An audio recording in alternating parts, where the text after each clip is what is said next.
All right. Things are happening very quickly, faster than I can keep up with. As I have said in previous videos, the 77s of Daniel 9, as I calculated it, they are finished. As I have said before, 62 sevens in Daniel 9 is from Zerubbabel unto when Messiah was cut off. I will go there. We'll get this nailed down here.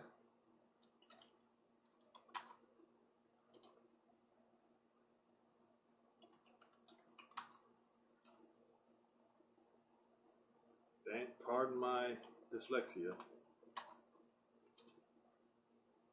All right, Daniel 9. Daniel's praying for his people. And when Gabriel comes to explain to him so that he'll know and understand, or so that future generations will know and understand, 20 verse 24, 70 weeks are determined upon your people and upon your holy city, that is the Jews and Jerusalem, to finish the transgression, to make an end of sins, and to make reconciliation for iniquity, and to bring in everlasting righteousness, and to seal up the vision of prophecy, and to anoint or reanoint the most holy place, Jerusalem. Know therefore and understand that from the going forth of the commandment to restore and to build Jerusalem unto Messiah the Prince shall be 7 weeks. 7 weeks. That's 49 years. And 62 weeks, the street shall be built again in the wall in troublous times. And after the 62 week portion, Messiah will be cut off. From Zerubbabel unto when Messiah was cut off was 62 weeks, or 62 sevens.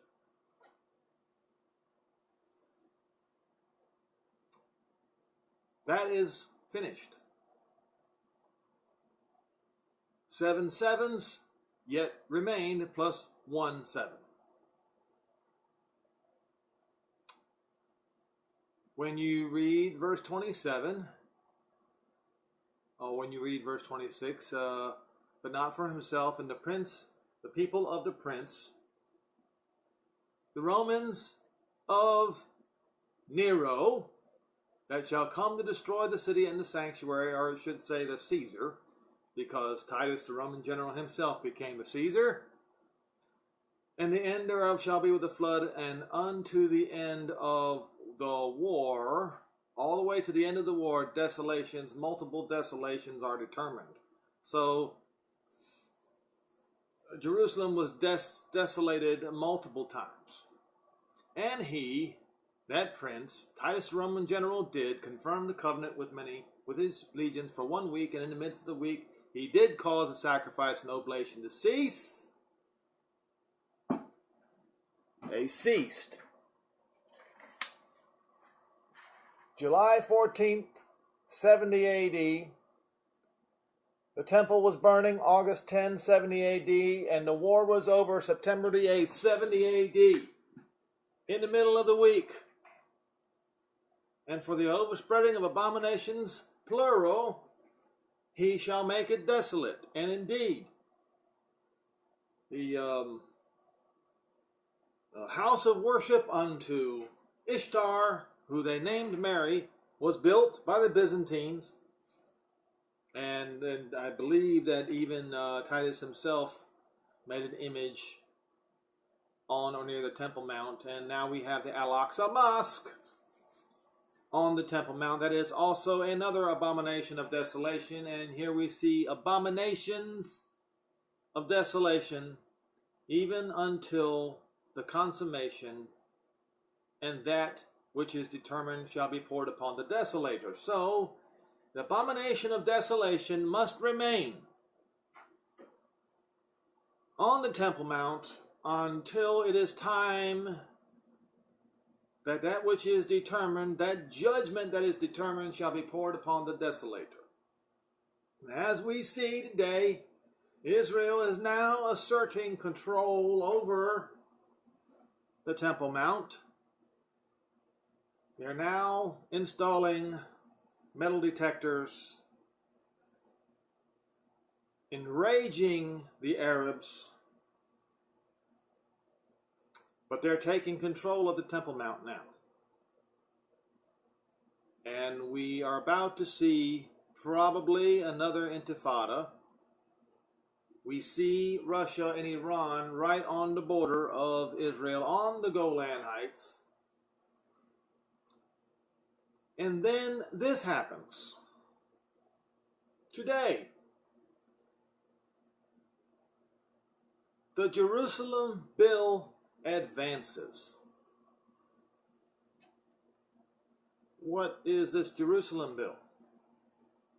The Ministerial Committee for Legislation, this is on IsraelNationalNews.com. The Ministerial Committee for Legislation approved this morning, Sunday, the United Jerusalem Bill of Jewish Home Chairman Naftali Bennett and M.K. Shuli Maloam Raphaeli of Jewish Home. The bill seeks to establish the requirement of an 80 MK supermajority in the Knesset for any diplomatic agreement ceding any part of Jerusalem to move ahead. It would be required now to have a 2/3 majority before they cede 1 square inch of Jerusalem to anybody. Minister Bennett praised the committee's decision. Twice the capital was saved from the tragedy of division spearheaded by Ehud Olmert and Ehud Barak, who held temporary majorities in the Knesset. This scenario is done for. According to Bennett, the United Jerusalem Bill, which passed today in the Legislative Committee, will prevent plans to divide Jerusalem. Unity around the United Jerusalem Bill will strengthen our status in the world and prevent future pressure on Israel. Head of the Jewish Home faction, M.K. Shuli Maloam Raphaeli, added that in the light of the past attempts during which 2 prime ministers tried to divide Jerusalem within the framework of dangerous diplomatic agreements, we must prevent in advance any damage to the capital city. There is an opportunity in light of coalition makeup to bring about the passage of the bill. It looks like they're going to get this done. What we are seeing is Israel taking control, complete control of Jerusalem. Remember what we just read in Daniel 9. And that which is determined shall be poured out upon the desolator. So that Temple Mount area would remain, well, Jerusalem was supposed to remain desolate, but see, it says in Joel 3 that he would bring Judah and Jerusalem before he brings the nations to judgment. So apparently, this must be talking about the Temple Mount, sure enough, where they have the abomination of desolation. So it's supposed to remain consumed until that which is determined is poured out upon the desolator. Well, it looks like it is the end. We're drawing close to the end of the abomination upon the Temple Mount. That's what it looks like to me. Israel is now asserting itself. I believe there are certain elements in Israel who understand the times and the seasons, as Paul pointed out in 1 Thessalonians 5.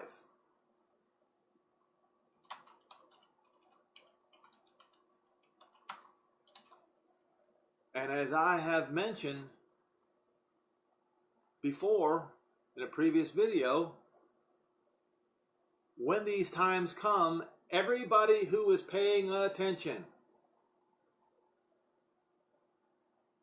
will understand.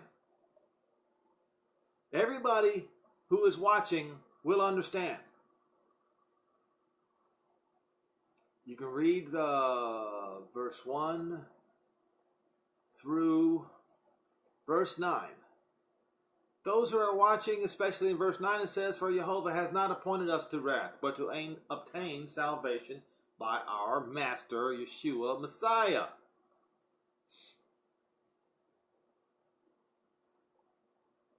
So,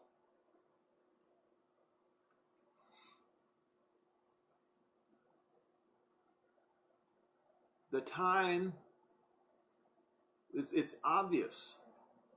We should know. I will read, I'll just start in verse 1. "But for the times and the seasons, brethren, you have no need that I write unto you." So Paul said he had no need to elaborate the times and the seasons. So we should know the times and the seasons. Why? By looking. "For you yourselves know perfectly that the day of Jehovah comes as a thief in the night. For when they shall say peace and safety," that is one of the things that they will say, "then sudden destruction comes upon them as travail upon a woman with child, and they shall not escape. But you, brethren, are not in darkness, that the day should overtake you as a thief." So it should be plain and clear. You are children of the light, the children of the day. We are not of the night nor of darkness. Therefore, let us not sleep as do others, but let us watch. So watching, paying attention to what's going on in Israel, makes the difference. So we see Israel asserting itself, saying, Jerusalem, all of Jerusalem is ours, and it is not going to be divided no matter what the Gentiles say. Now,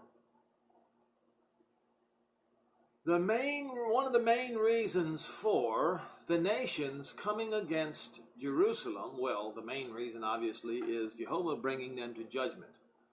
But it is because of error in reading the scripture. Great error.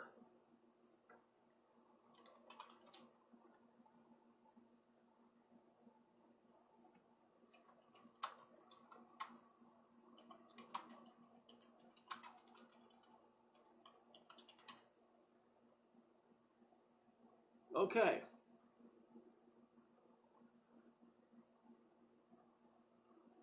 Matthew 24, verse 15. Great error in understanding Matthew 24. Huge, horrible error. Because here's what it says. Verse 1. "And Yeshua went out and departed from the temple, and his disciples came to him for to show him the building of the temple. And Yeshua said unto him, You see all these things? Verily I say unto you, there shall not be left here one stone upon another that shall not be thrown down." Let me ask everyone listening, is there one stone on top of the other of the temple today?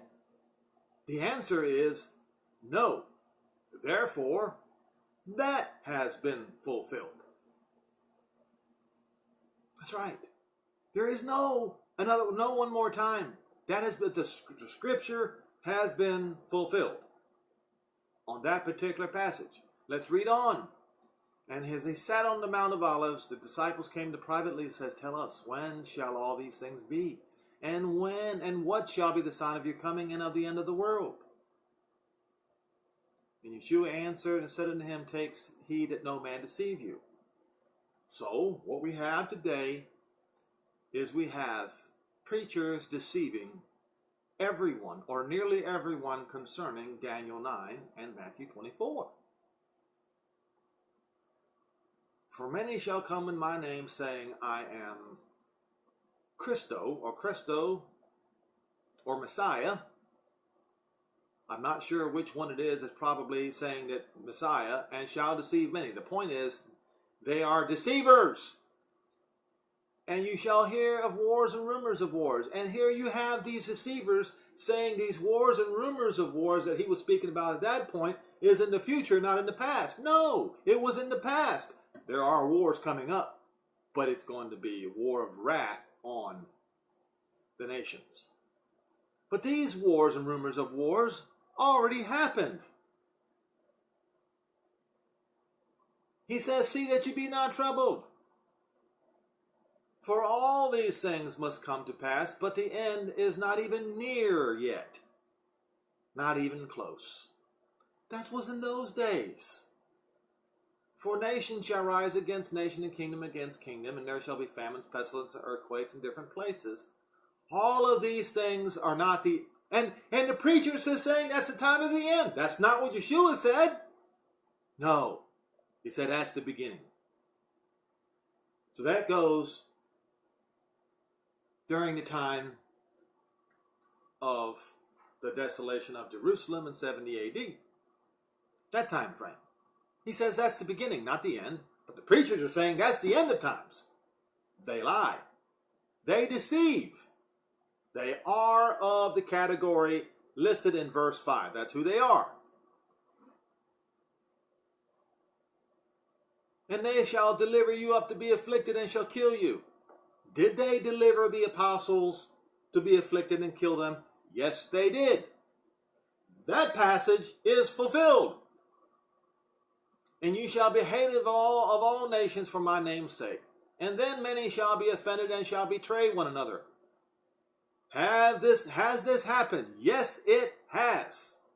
Christianity turned against each other, started killing, one started killing another, and then the one who survived murdered the Jews.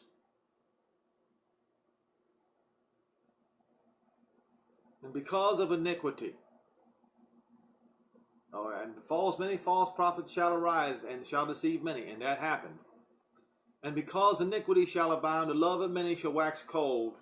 And we see today in Christianity, there is no love of the truth. There is no love for each other. But hating the brethren, the Jews, and loving the haters, the Muslims, is what we see. And this gospel shall be preached into all the world for a witness unto all nations, and then shall the end come. So the apostles, they did fulfill their duty of witnessing to all nations. Well, the 12 went to Israel, and Paul went to the Gentiles. Now he goes back to the beginning of this whole thing again. And so this is where the deceivers deceive the people. They put this timeline on the end. No, it's not. That timeline in verse 16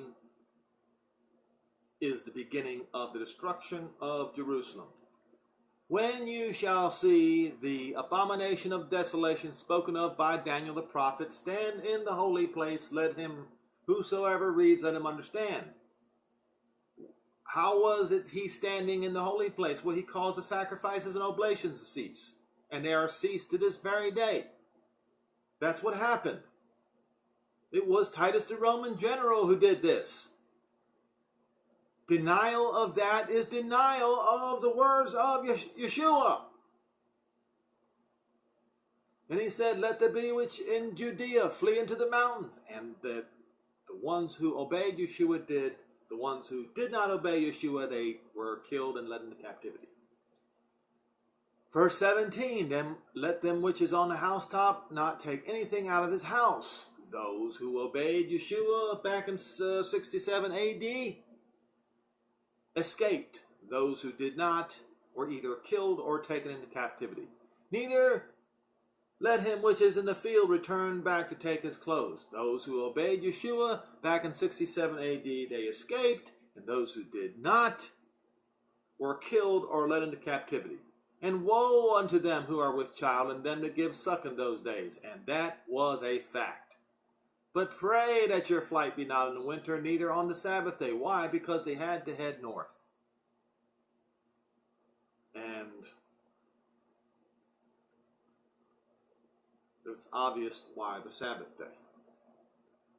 For then shall be great tribulation, and it was great tribulation upon the Jews and Jerusalem. It was. Denying that is denying the words of Yeshua. Such as not was since the beginning of the world to this time, no, nor ever shall be. So, what happened in Jerusalem shall never, listen to me carefully.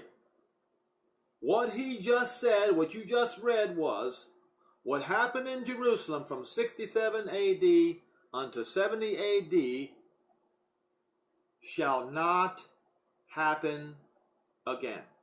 Let's read it again. For there shall be great tribulation on Jerusalem, such as was not since the beginning of the world to this time, no ever shall be on Jerusalem. You see, it'll never happen to Jerusalem ever again.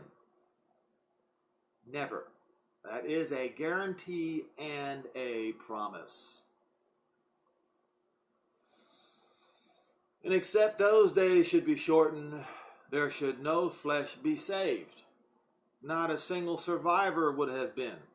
If it would have gone to the entire, if the siege would have gone the entire 7 years, not one soul would have been spared in Jerusalem.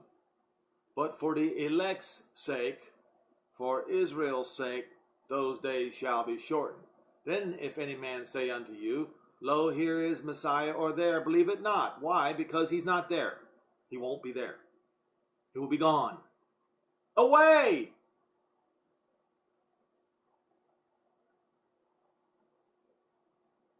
For there shall arise false messiahs and false prophets, and shall show signs and wonders. Yes, the people at the Vatican, there were many of them, and wonders. And also, not only them, but also even among the Jews, there were those who came among them who saying that they were the Messiah, and were deceived also to deceive the Jews as well. Insomuch as it were possible, they would deceive the very elect. Behold, I have told you before. And this is still, all of this is still way before the coming of Messiah. When they say to you, behold, he is in the desert, don't go there. Why? Because he's not around. He hasn't come. That's why.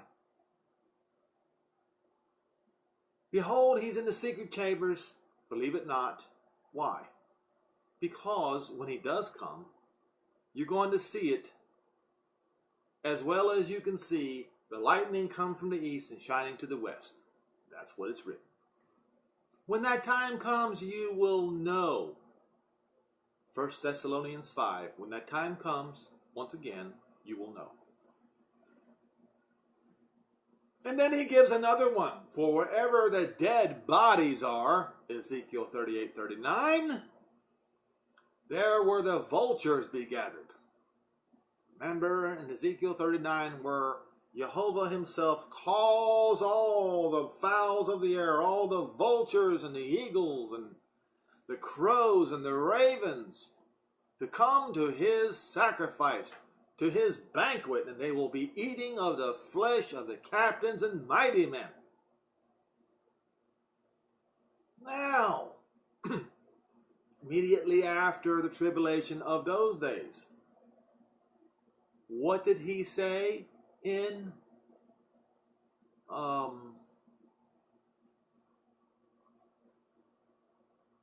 by Daniel the prophet? So when you see the abomination of desolation talked about, that's spoken of by Daniel the prophet in verse 15, all right?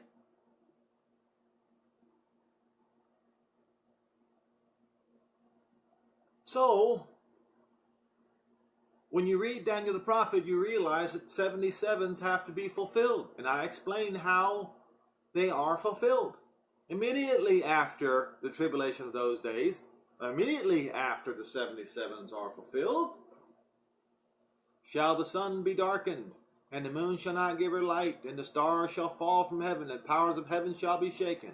And then shall appear the sign of the Son of Man in heaven, and then all the tribes of the earth will be happy and say, Jesus is here. No, they won't. No, absolutely not.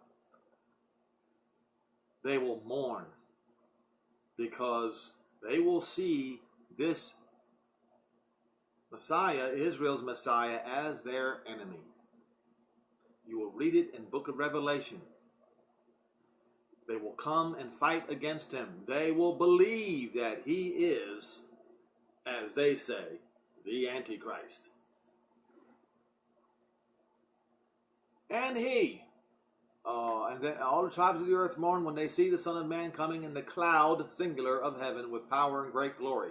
Verse 31, and he shall send his angels with the great sound of the trumpet. When the first trumpet sounds, that's when the angels are going to be turned loose, millions of them, to go seek out every single Israelite,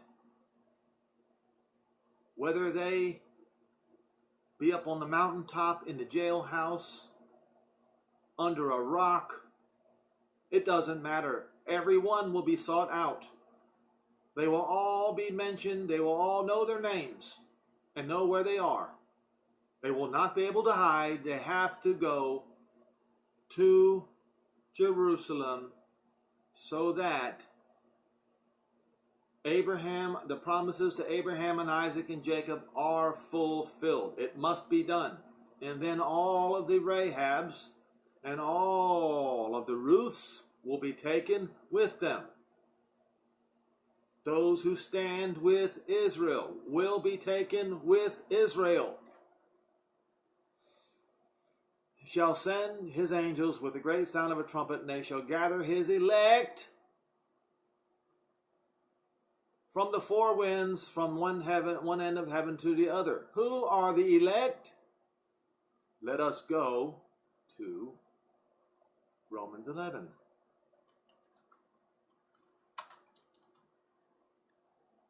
You say, some of your preachers tell you that Israel, that's not Israel. Your preacher lies to you.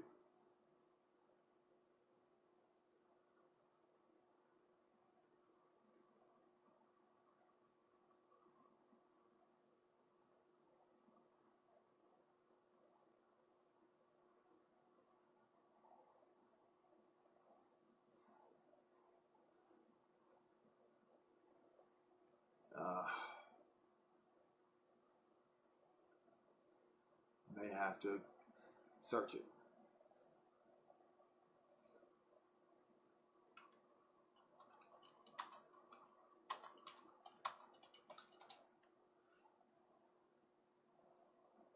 Romans 11, verse 28.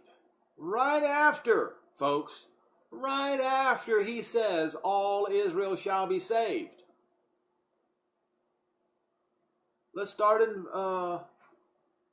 verse 25. For I would not, brethren, that you should be ignorant of this mystery, lest you should be wise in your own conceits, that blindness in part has happened to Israel until the fullness of the Gentiles be come in. So once the fullness of the Gentiles has come in, the blindness is going to be taken away from Israel, and Israel shall be saved.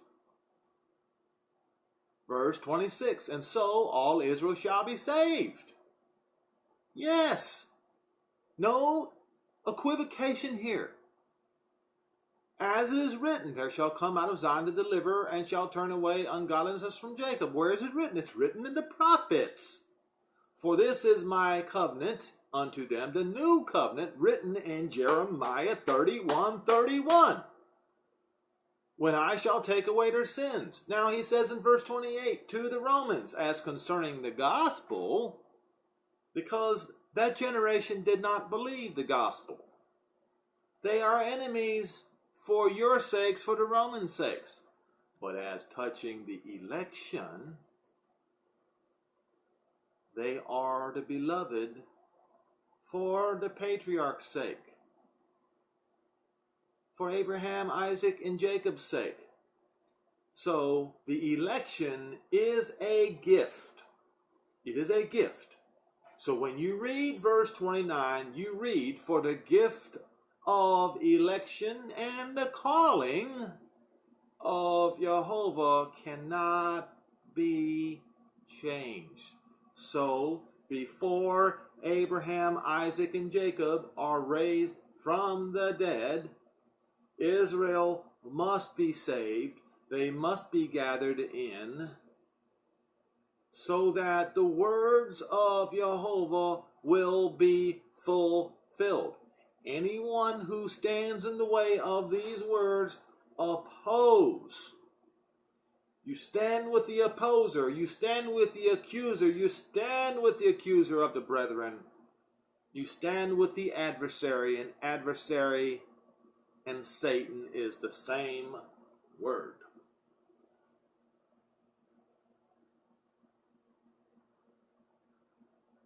Going back to Matthew 24.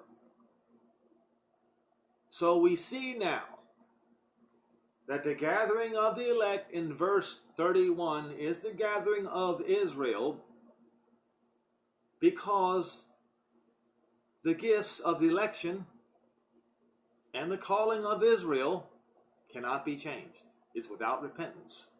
Therefore, the elect that is gathered from the four winds, they are Israel. And all who believe the gospel. From one end of heaven, from one end of the sky, that's what the word means, unto the other.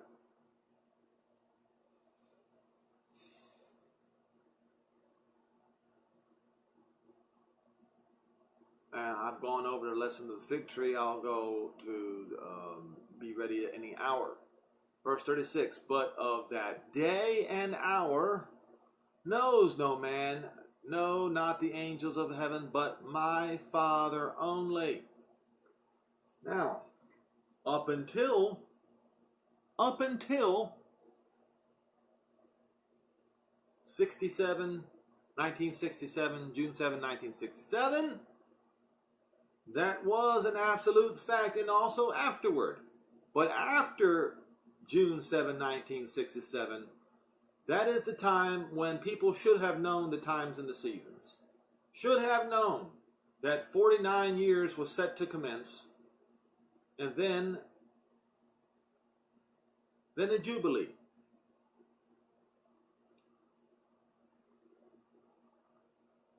Then Haggai 2 gives a date. He said the only one who knows is the Father in heaven. It was the Father who gave the date.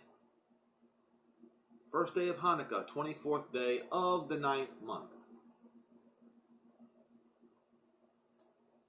It's spoken of like 3 or 4 times. That is the day. That is the day. Remember this day. Don't forget this day. Remember this day from this day and forward.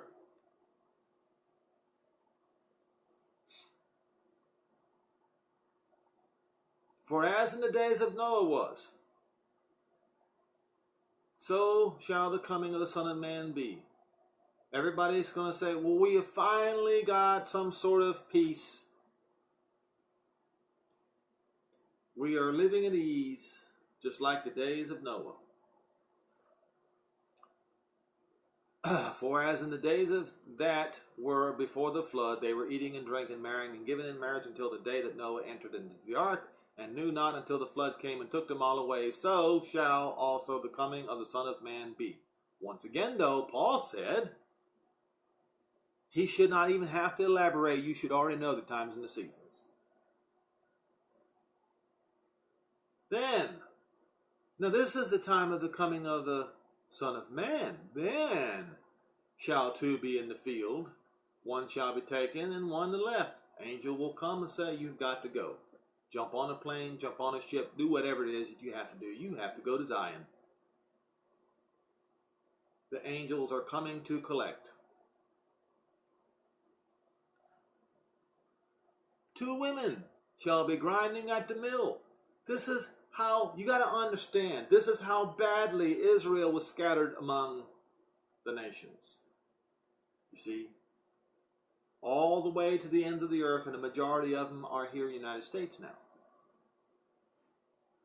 So this is going to be especially true in the United States.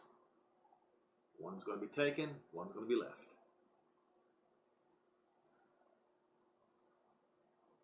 Watch you therefore, for you know what hour your Lord does. You know not what hour your Lord does come. But know this: if the good man in the house had known what watch the thief would come, he would have watched. Well, we knew, we should have known what watch this was, because when Shlomo Goren made that call to rebuild Jerusalem once again, when he made that call, at that time we should have known what the time in the season was. Should have known. But I was merely a baby in 1967. I did not know until lately. And would not have suffered his house to be broken up. Therefore, that very way, in likewise manner, you should be ready. So you should know the watch. If you don't know the watch that he comes, then you won't be ready. Well, those of us that's been paying attention to Daniel 9, those of us who read it accurately, like Gabriel said to read it, those who read Matthew 24 accurately will know the watch. And we do know the watch.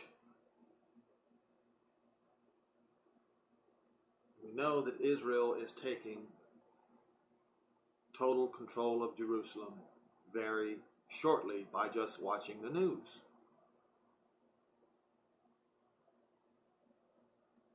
Therefore, be you also ready, for in such an hour as you think not, the Son of Man comes.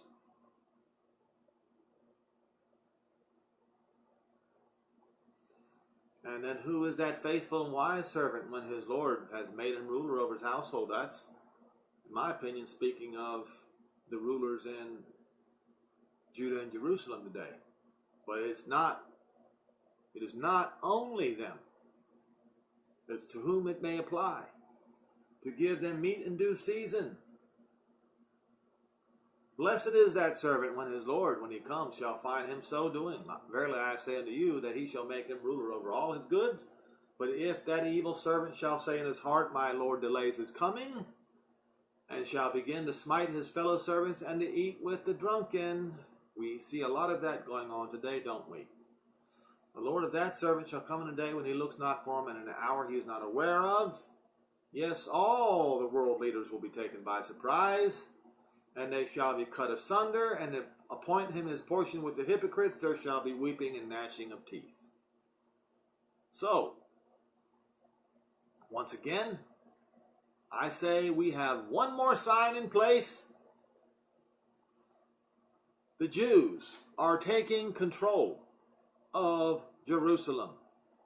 When that Jerusalem bill passes, I believe its third reading, when it passes its final reading, then hopefully it will not be vetoed. Then it will become the law of the land. And Israel will then begin to assert power, hopefully, over the Temple Mount. I think they're going to be forced to assert complete authority over the Temple Mount because the Arabs are going all or nothing. We will find out for sure. I believe the day after tomorrow. Yes. On the 21st of July, mark your calendar. I think they're going to force Israel to take complete control of the Temple Mount. They're going to have to get this Jerusalem bill passed. They have to. There is no other way. And then I believe the nations will rage even more against Israel, point their fingers and accusations against the Jews, and even try to take East Jerusalem away from the Jews, as it says in Zechariah, I believe it's 14. Or is it? Yes, Zechariah 14. I believe that's when Zechariah 14 commences. I think we are here. And I think we should pay extra special attention to the first day of Hanukkah, the 24th day of the 9th month, as Haggai 2 expresses multiple times.